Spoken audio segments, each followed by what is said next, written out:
Assalamualaikum warahmatullahi wabarakatuh. Selamat datang di channel tutorial amatir. Video kali ini tentang edisi belajar di rumah ya, edisi pembelajaran online. Kita akan membahas materi IPA SMP kelas 7 semester 1 bab 5 tentang kalor dan perpindahannya. Jadi yang akan kita bahas di sini adalah pengertian dari kalor, kemudian juga ada rumus perpindahan kalor, serta macam-macam perpindahan dari kalor dan asas Black. Oke, langsung saja yang pertama kita masuk ke pengertian kalor. Kalor adalah energi panas yang berpindah dari benda bersuhu lebih tinggi ke benda bersuhu lebih rendah. Kalor ya. Nah, satuan kalor dalam SI, satuan internasional, adalah Joule, dilambangkan dengan huruf J besar. Nah, kalor ini biasanya digunakan untuk mengukur jumlah makanan, takaran makanan yang kita makan, yang dinamakan kalori. Nah, 1 kalori ini adalah jumlah energi panas yang digunakan untuk menaikkan suhu 1 derajat Celcius pada 1 gram air. Energi panas yang disediakan oleh makanan diukur dalam kilokalori atau kcal. 1 kcal kilokalori itu 1000 kalori, sedangkan 1 kalori itu besarnya 4,2 joule. Jelas ya? Lanjut, suhu benda akan naik jika benda tersebut diberi kalor. Sebaiknya benda akan turun jika melepaskan kalor ke lingkungan. Jika diberi kalor atau panas, itu suhu akan naik ya. Tapi jika dia tidak diberikan kalor, lama-kelamaan kalornya akan dilepaskan sehingga suhu dari benda tersebut akan turun. Nah, kalor yang diperlukan untuk menaikkan suhu benda tergantung dari jenis benda tersebut. Jadi, setiap benda memiliki berbeda-beda ya kenaikan dari kalornya. Nah, semakin besar kenaikan suhu benda, semakin besar pula kalor yang diperlukan.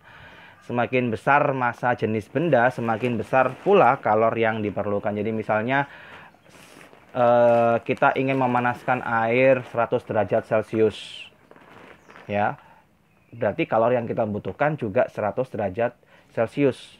Nah, kalau kita menaikkan air, suhu air mencapai lebih dari 100, berarti kalori yang kita butuhkan juga akan lebih besar. Begitu seterusnya ya, jelas. Nah, dari pernyataan tadi dapat dirumuskan kalori yang diperlukan untuk menaikkan suhu sama dengan massa benda dikali kalor jenis dikali suhu benda. Jadi dirumuskan dalam bentuk seperti ini. Untuk kalor yang diperlukan, kalor itu satuannya Ki ya, dilimbulkan Ki.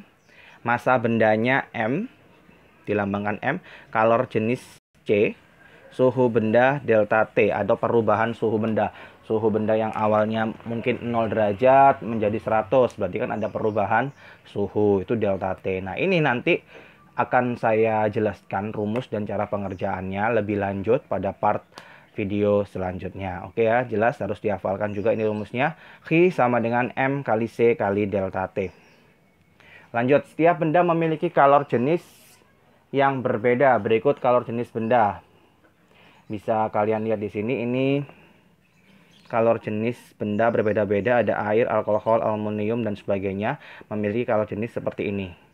Nah, biasanya ini air itu biasanya kita pakai 4,2 joule per kilogram ya. Nah, itu dibulatkan dari 4,184 dan seterusnya.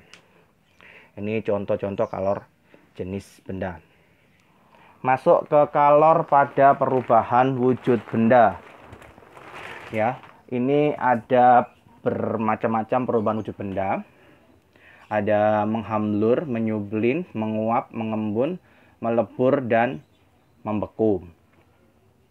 Nah, ada tanda panah merah, ini menandakan dia membutuhkan kalor untuk menjadi perubahannya. Jadi misalnya padat berubah menjadi cair. Padat jadi cair. Dia membutuhkan kalor, namanya melebur. Jika cair dirubah ke padat, dia melepaskan kalor, namanya membeku ya. Menguap, misalnya menguap berarti dia membutuhkan panas. Air direbus, dipanaskan, kemudian dia akan menjadi uap atau menguap. Oke ya, seperti ini. Jadi lambang yang berwarna merah itu memerlukan kalor, sedangkan garis panah yang berwarna hitam itu melepaskan kalor. Dan ini adalah macam-macam dari perubahan wujud benda. Nah, kalor untuk mengubah wujud benda itu disebut kalor laten. Nah, kalor laten ini ada rumusnya tersendiri. Untuk merubah kalor penguapan atau pengembunan, kita menggunakan Chi M kali U. Ya, Chi ini kalor kalor, M adalah masanya atau berat, U ini uap.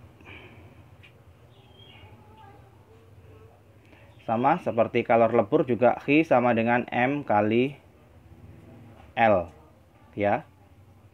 M kali L. Chi adalah kalornya, M massa, L adalah lebur. Itu rumus dari kalor laten. Nanti pada video part selanjutnya akan saya jelaskan lebih lanjut untuk materi ini. Nah, penerapan kalor. Ketika kita beraktivitas, maka tubuh kita akan menjadi panas dan kemudian berkeringat. Nah, ketika keringat menguap, maka memerlukan kalor. Nah, kalor ini diambil dari tubuh sehingga tubuh menjadi dingin dan kembali ke suhu optimal. Jadi itu contoh penerapan kalor atau fungsi dari kalor yang kita ketahui. Jadi pertama kita berkeringat ya, keringat deras, kemudian keringatnya menguap dan tubuh kita menjadi dingin kembali. Membutuhkan kalor untuk menguapkan keringat kita. Itu contoh. Contoh lain, misalnya kita jemur baju yang awalnya basah terkena panas oleh matahari, air yang ada dalam baju kita kering, menguap, kan membutuhkan dari panas atau kalor dari sinar matahari. Perpindahan kalor ini dibedakan menjadi 3, yaitu konduksi, konveksi, dan radiasi. Saya akan jelaskan beserta dengan contohnya. Konduksi adalah perpindahan kalor melalui bahan tanpa disertai partikel-partikel bahan tersebut. Ya, contohnya ketika menyetrika baju, maka baju akan menjadi panas, tetapi licin dan rapi. Hal ini karena kalor berpindah dari setrika ke baju. Panasnya dari setrika pindah ke baju. Contoh lain, saat kita, seperti yang ada di gambar ini, membakar ujung dari pipa besi, lama-kelamaan apinya akan mengalir, panasnya akan mengalir. Tiba-tiba tangan yang besi yang ada di sini mengenai tangan kita akan terasa panas. Itu perpindahan kalor konduksi. Konveksi sekarang, perpindahan kalor secara konveksi yaitu perpindahan kalor melalui suatu bahan disertai partikel-partikel bahan tersebut. Contohnya untuk konveksi ini yaitu terjadinya angin darat dan angin laut di pantai. Angin laut itu terjadi karena daratan lebih cepat panas dari lautan, sedangkan angin darat terjadi ketika daratan lebih cepat mendingin dari lautan, atau disimbolkan seperti ini ya. Angin darat itu bergerak darat, dari darat ke laut. Dia menuju darat ke laut. Terjadi pada malam hari. Fungsinya apa? Dia dimanfaatkan nelayan untuk mencari ikan menggunakan kapal layarnya. Jadi kapal layarnya didorong oleh angin darat dari darat menuju ke laut sehingga nelayan tidak perlu mendayung terlalu kuat. Itu manfaatnya ya. Kenapa kok bisa seperti itu? Karena angin darat lebih cepat mendingin. Daratannya ini kan pada malam hari sehingga lebih dingin, jadi anginnya menuju ke daerah yang lebih panas. Sedangkan angin laut ini bergerak dari laut ke darat. Terjadi pada siang hari, ini dimanfaatkan nelayan pada saat akan pulang ke daratan. Jadi dimanfaatkan seperti itu. Dia angin menuju ke laut. Jadi angin laut ini terjadi ketika daratan lebih cepat panas. Jadi dia menuju dari tempat yang lebih panas ya. Seperti ini jelas ya. Nah, radiasi. Radiasi adalah perpindahan kalor tanpa memerlukan medium. Ya, contohnya api unggun.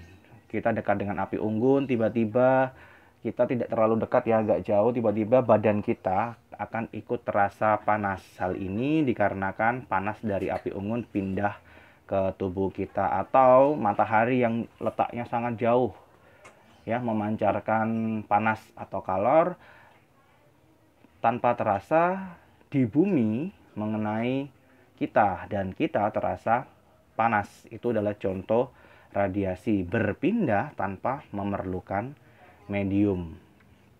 Ya, jelas ini contohnya di sini digambarkan seperti gambar ini, panas matahari yang memancar atau api unggun yang memancar ke tubuh kita. Asas Black ya, asas Black ini ditemukan oleh ilmuwan dari Skotlandia bernama Joseph Black. Dia mengatakan pada pencampuran dua zat, banyaknya kalor yang dilepas oleh zat yang suhunya lebih tinggi sama dengan banyaknya kalor yang diterima zat yang suhunya lebih rendah. Artinya jika kita meletakkan dua benda yang memiliki suhu yang berbeda gitu kan, yang berbeda, satunya panas, satunya tidak panas gitu ya. Nah, bukan dingin, tidak panas atau suhu normal. Nah, jika kita meletakkan itu, tiba-tiba benda yang suhunya normal akan menyerap atau menerima suhu dari benda yang bersuhu tinggi, sehingga nantinya akan menstabilkan kedua suhu benda tersebut. Itu adalah bunyi dari asas Black yang dicetuskan oleh seorang ilmuwan dari Skotlandia bernama Joseph Black. Makanya namanya dari belakangnya itu digunakan sebagai nama untuk hukum atau bunyi asas Black. Oke, sekian video pembelajaran kali ini, materi pembelajaran bab 5 tentang kalor dan perpindahannya. Terima kasih sudah menyaksikan. Jangan lupa klik subscribe dan like. Dan selamat belajar. Wassalamualaikum warahmatullahi wabarakatuh.